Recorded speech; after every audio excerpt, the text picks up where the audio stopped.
آپ دیکھ رہے ہیں نیوز ڈیلی۔ آج ہم آپ کو صلاح الدین ایوبی کی ایک عظیم فتح کے بارے میں بتائیں گے۔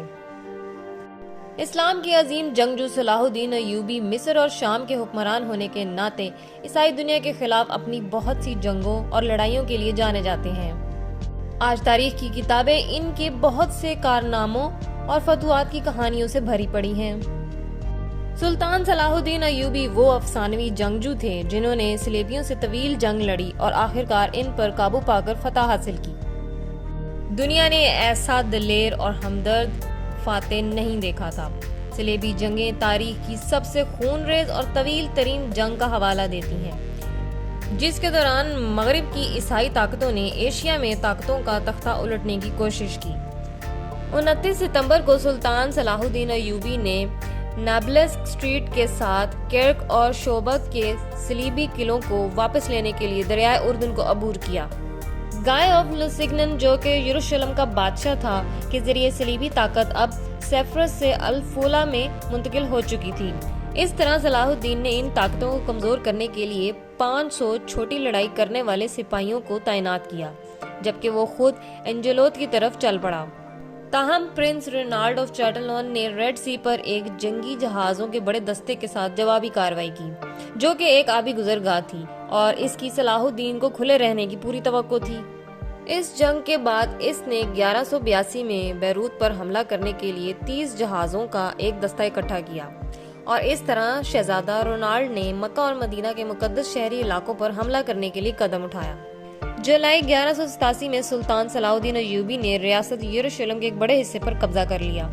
ہیٹن کی جنگ میں اس نے یروشلم کے بادشاہ اور طرابلس کی ریمنڈ III کی مشترکہ طاقتوں کا سامنا کیا، اور اس جنگ میں صلیبیوں کی مسلح افواج صلاح الدین کی فوج کے ہاتھوں تباہ ہو گئیں۔ یہ صلیبیوں کے لیے ایک اہم نقصان اور صلیبی جنگوں کے پورے وجود میں ایک اہم لمحہ تھا۔ صلاح الدین نے رینالڈ دی چیٹلون کو پکڑ لیا اور پھر اسے سزائے موت دینے کا حقدار ٹھہرایا۔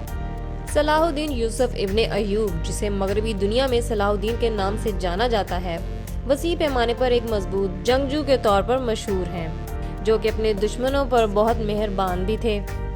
صلاح الدین دن میں 5 وقت کی نماز کے ساتھ ساتھ کئی بار نفلی نمازیں بھی پڑھتے تھے۔ ان کے ساتھ ہمیشہ ایک امام ہوتا تھا جو ان کی امامت کرتا تھا، البتہ امام کی غیر موجودگی کی صورت میں وہ کسی دوسرے متقی محقق یا مسلمان کے پیچھے نماز پڑھتے تھے۔ انہوں نے کبھی کوئی نماز نہیں چھوڑی، سوائے اپنی موت سے پہلے کے 3 دن جب وہ کومے میں تھے۔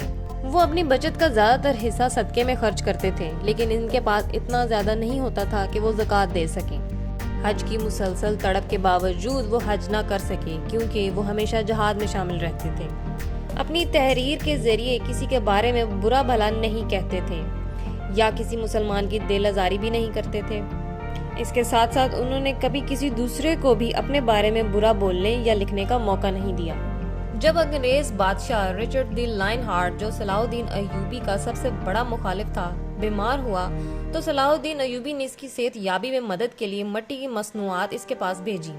صلیبی، جو بے تاب اور بے چین تھے، اپنے دشمن کی طرف سے بھیجے گئے تحفے پر حیران رہ گئے۔ سلطان صلاح الدین ایوبی کا انتقال 57 سال کی عمر میں ہوا۔ اس وقت ان کے مکان کی مالیت 47 درہم اور 1 دینار تھی، اور انہوں نے اپنے پیچھے کوئی زمین یا دوسری جائیداد نہیں چھوڑی۔